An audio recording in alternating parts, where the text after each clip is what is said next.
Трети дел. Денеска многу работев в канцеларија. Шефот беше љубезен. Ме праша дали сум многу изморен и исто така сакаше да знае колку беше стара мајка. Реков 60 на години, за да не сгрешам и не знам зошто имаше израз како да му олекнало и оти смета дека таа работа е свршена. Куп товарни листови беше натрпан врз мојата маса и требаше сите да ги прегледам. Пред да ја напуштам канцеларијата, за да појдам на ручек, си измив раце. На пладне, многу го сакам овој момент. Навечер наоѓам помалку задоволство, бидејќи крпата на вртење што се употребува е сета измокрена. Со неа беа се служеле целиот ден. Еднаш му направи забелешка на мојот шеф. Тој ми одговори дека е тоа за жалење, но дека е сепак тоа еден беззначаен детаљ. Излегов малку подоцна, во 12:30, со Емануел кој работи во експедицијата. Канцеларијата гледа кон морето и ние изгубивме еден момент гледајќи товарни бродови во пристаништето, усвитено од сонце. Овој момент доаѓаше еден камион трескајќи со синџери и пукајќи. Емануел ме праша: дали да се качиме? И јас почнав да трчам. Камионот не престигна и ние удривме по него. Бев задушен во шум и во прашина. Не гледав веќе ништо и само го чувствував овој необичен занес на трчањето, среде чекраци и машини, катарки што поигруваа на хоризонтот и труповите на бродови покрај кои итавме. Прв се фатив за оградата и се префрлив. Потоа му помогнав на Емануел да седне. Бевме задишени. Камионот подскокнуваше по нерамниот плочник на кеот среде прав и сонце. Емануел толку се смееше што се залипна. Стигнавме испотини кај Селест. Тој беше секогаш тука, со својот голем стомак, со престилката и своите бели мустаки. Ме праша како сум. Му реков добро и дека сум гладен. Јадев многу брзо и испив кафе. Потоа си дојдов дома, спиев малку зашто бев испил многу вино и откако се разбудив посакав една да запала. Беше доцна и се стршнав да стигнам еден трамвај. Работев сето попладне. Беше многу топло во канцеларијата и излегувајќи бев среќен што се враќам чекорејќи полека долу шкејовите. Небото беше зелено. Јас бев задоволен. Сепак се вратив директно дома бидејќи сакав да си приготвам варени компири. Качувајќи се по демните скали, удрив во стариот Саламано, мојот сосед од ходникот. Тој беше со своето куче. Има веќе 8 години како ги гледаат заедно. Под полошкарот има некаква болест на кожата, некој воспаление мислам. Од што му паѓаат речиси сите влакна и кожата му се прекрива со дамки и кафени красти.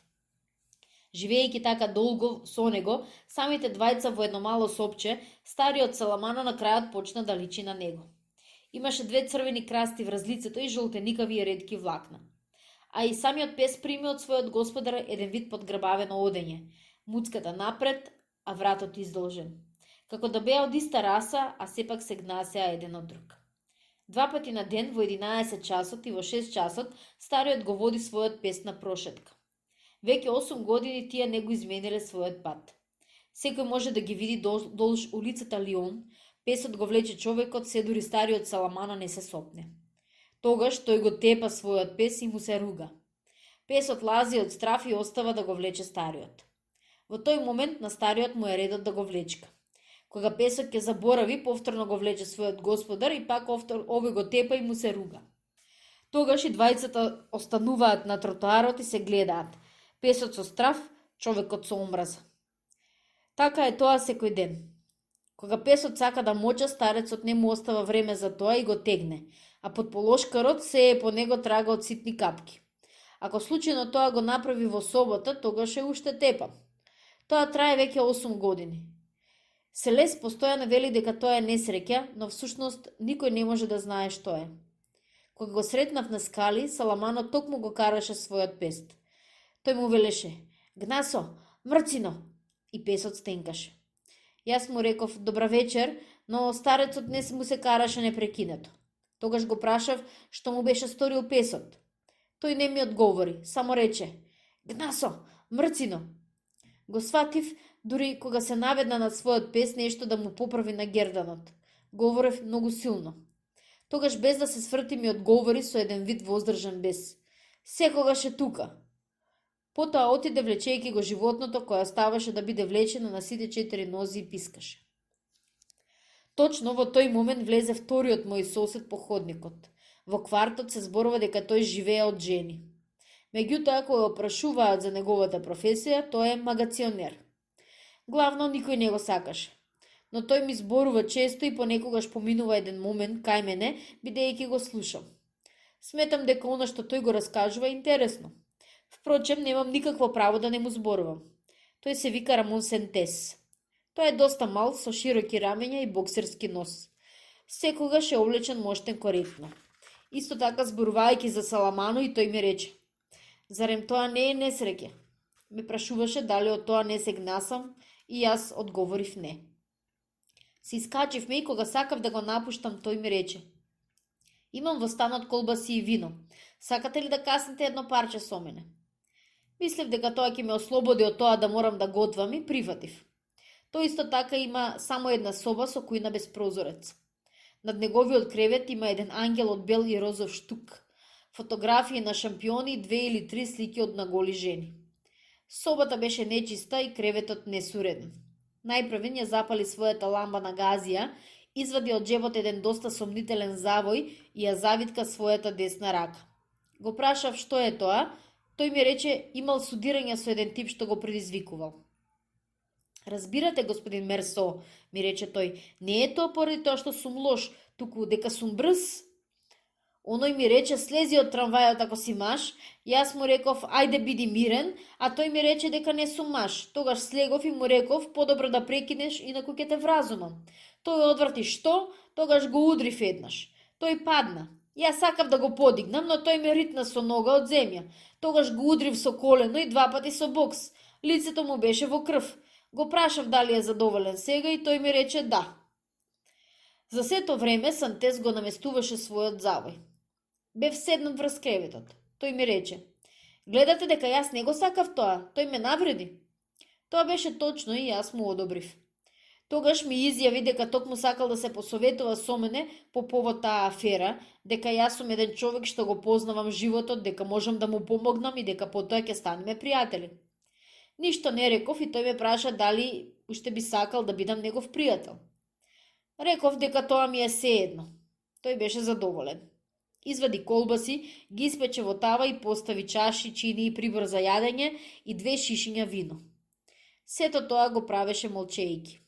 Потоа седнавме.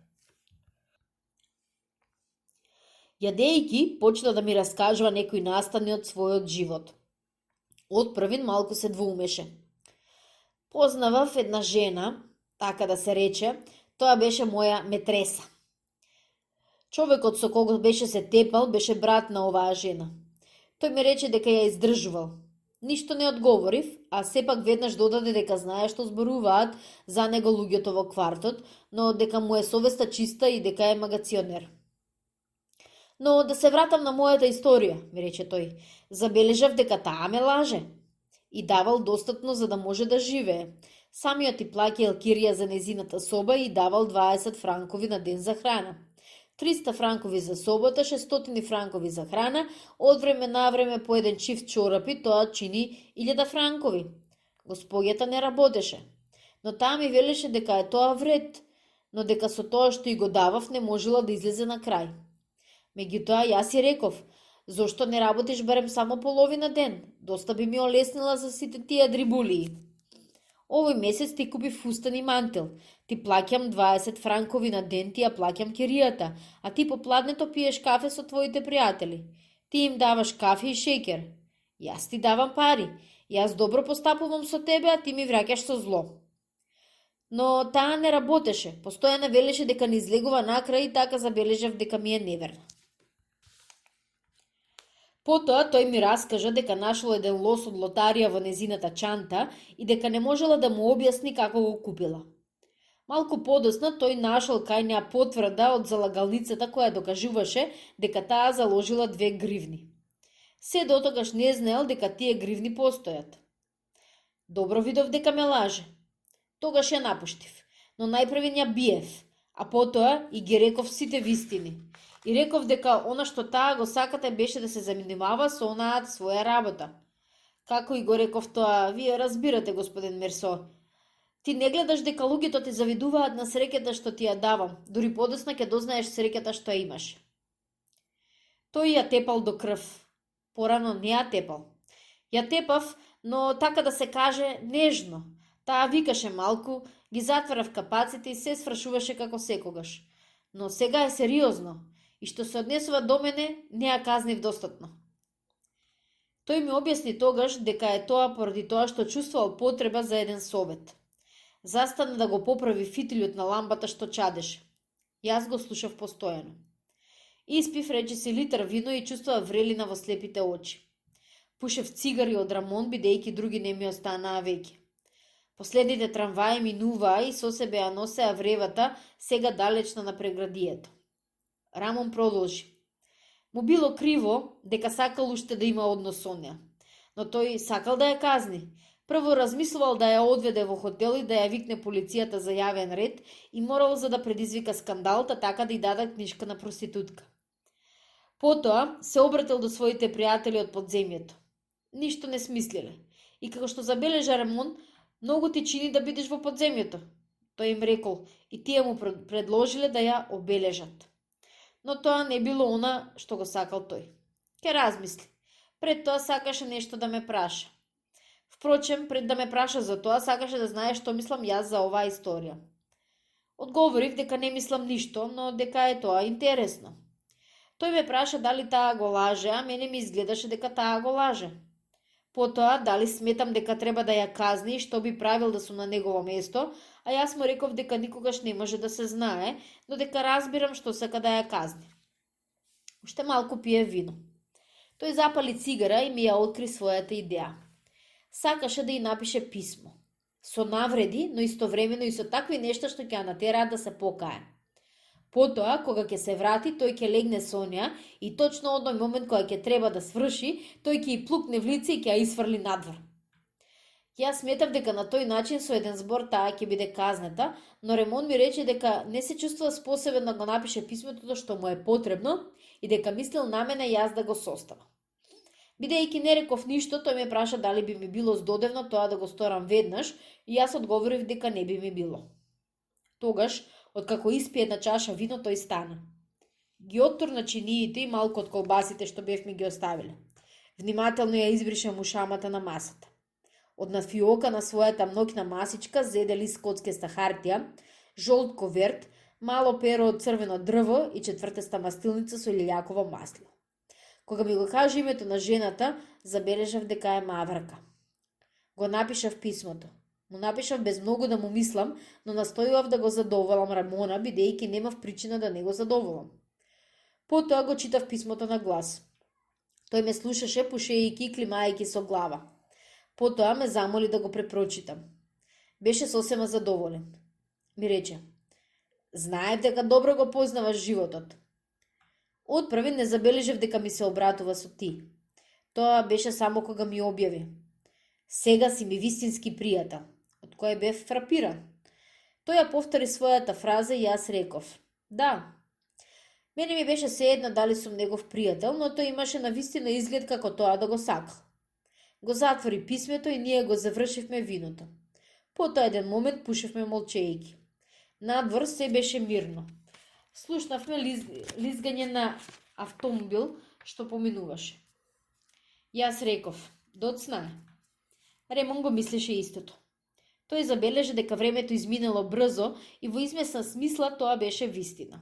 Ми се спиеше, но ми беше тешко да станам. Треба да сум имал уморен изглед, бидејќи Ремон ми реше дека не треба да очајувам. Отпрви не го разбрав. Потоа ми објасни дека дознал за смртта на мајка ми, не дека тоа е нешто што морало да дојде порано или подоцна. Така мислев и јас. Станав. Ремон ми ја стегна раката, мошне силно и ми рече дека машките секогаш се разбираат меѓу себе. Откако излегов од неговиот стан, ја затвори вратата и еден момент останав во мракот на одмориштето од скалите. Куќата беше тивка и од длабочините на заградениот простор, меѓу скалите се качуваше темен и влажен здив. Ги слушав само ударите на мојата крв, што ми свиреше во ушите. Останав неподвижен. Но во собата на стариот Саламано, песот пискаше придушено.